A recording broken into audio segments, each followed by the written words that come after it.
Assalamualaikum warahmatullahi wabarakatuh. Perkenalkan, nama saya Surya Irma Hayati dengan NIM 1917202152. Di sini saya akan menjelaskan tentang tata cara perpajakan. Selanjutnya ada surat tagihan pajak atau STP, merupakan surat untuk melakukan tagihan pajak dan sanksi administrasi berupa bunga dan denda. Selanjutnya, surat tagihan pajak diterbitkan apabila 1. Pajak penghasilan dalam tahun berjalan tidak atau kurang dibayar. 2. Terdapat kekurangan pembayaran pajak sebagai akibat salah tulis dan hitung. 3. Wajib pajak dikenai sanksi administrasi berupa denda atau bunga.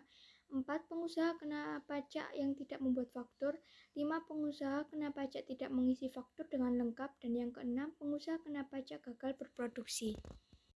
Selanjutnya ada sanksi pajak. Yang pertama, sanksi administrasi, merupakan pembayaran kerugian pada negara, khususnya yang berupa bunga dan kenaikan. Sanksi administrasi ada 3 macam, yaitu denda, bunga, dan kenaikan. Sanksi administrasi pajak yang pertama, kekurangan pajak dalam SPT ditambah sanksi administrasi berupa bunga 2% per bulan, paling lama 24 bulan, yang dihitung dari saat terutangnya pajak sampai dengan diterbitkannya STP. Yang kedua, sanksi administrasi berupa denda 2% dari dasar pengenaan pajak yang dikenakan terhadap PKP yang tidak membuat faktur pajak, tidak tepat waktu, tidak mengisi secara lengkap, atau melaporkan faktur pajak tidak sesuai dengan masa penerbitannya. Dan yang ketiga, sanksi administrasi berupa bunga 2% dari jumlah pajak yang ditagih kembali, dihitung dari tanggal penerbitan SK pengembalian kelebihan pembayaran pajak sampai dengan tanggal STP terhadap PKP yang gagal berproduksi dan telah diberikan pengembalian pajak masukan. Selanjutnya ada sanksi pidana. Sanksi pidana merupakan benteng hukum yang digunakan fiskus agar norma perpajakan dipatuhi. Sanksi pidana ada 3 macam, yaitu denda pidana, kurungan, dan penjara.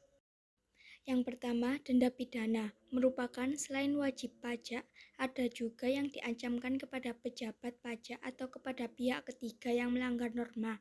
Denda pidana dikenakan kepada tindak pidana yang bersifat pelanggaran maupun bersifat kejahatan. Yang kedua, pidana kurungan merupakan hanya diancam kepada tindak pidana yang bersifat pelanggaran, dapat ditunjukkan kepada wajib pajak dan pihak ketiga. Dan yang ketiga, pidana penjara merupakan diancam terhadap kejahatan. Ancaman pidana penjara tidak ada yang ditunjukkan kepada pihak ketiga, adanya pejabat dan kepada wajib pajak. Yang dikenakan sanksi pidana, yang pertama, setiap orang tidak menyampaikan SPT atau menyampaikan SPT tetapi isinya tidak benar, dengan dikenakan sanksi pidana kurungan paling sedikit 3 bulan atau paling lama 1 tahun, dengan paling sedikit 1 kali jumlah pajak terutang atau paling banyak 2 kali jumlah pajak terutang yang kurang dibayar. Yang kedua, norma tidak mendaftarkan diri, tidak menyampaikan SPT, menolak untuk dilakukan pemeriksaan, memperlibatkan dokumen yang palsu, dengan dikenakan sanksi pidana penjara paling lama 6 tahun dan denda paling tinggi 4 kali jumlah pajak terutang yang kurang dibayar.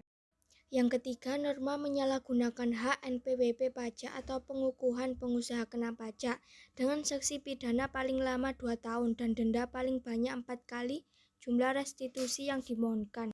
Yang keempat, norma sengaja tidak menyampaikan SPOP atau menyampaikan SPOP tetapi isinya tidak benar, dengan dikenakan sanksi pidana kurungan selama-lamanya 6 bulan atau setinggi-tingginya 2 kali jumlah pajak yang terutang. Yang kedua, pejabat.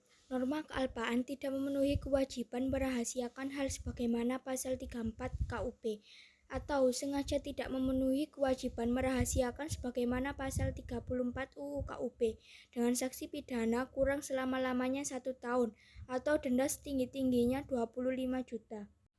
Yang terakhir, pihak ketiga.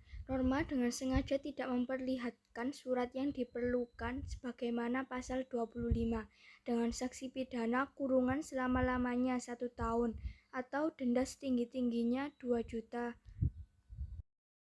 Surat Ketetapan Pajak Kurang Bayar atau SKPKB merupakan surat keputusan yang menentukan besarnya jumlah pajak yang terutang, jumlah kredit pajak, jumlah kekurangan pembayaran pokok pajak, besarnya sanksi administrasi, dan jumlah yang masih harus dibayar. Selanjutnya ada fungsi SKPKB. Yang pertama, sebagai koreksi atas jumlah pajak yang terutang menurut SPT-nya. Yang kedua, sebagai sarana untuk menggenakan saksi pajak. Yang terakhir, alat untuk menagih utang pajak. Dasar penerbitan SKPKBT. Berdasarkan data baru diketahui bahwa dasar penetapan SKPKB, SKPLB, dan SKPN kurang dari semestinya. Dasar penetapan SKPKBT yang telah dikeluarkan kurang dari semestinya. SKPKBT dapat dikeluarkan lebih dari 1 kali. Terima kasih. Wassalamualaikum warahmatullahi wabarakatuh.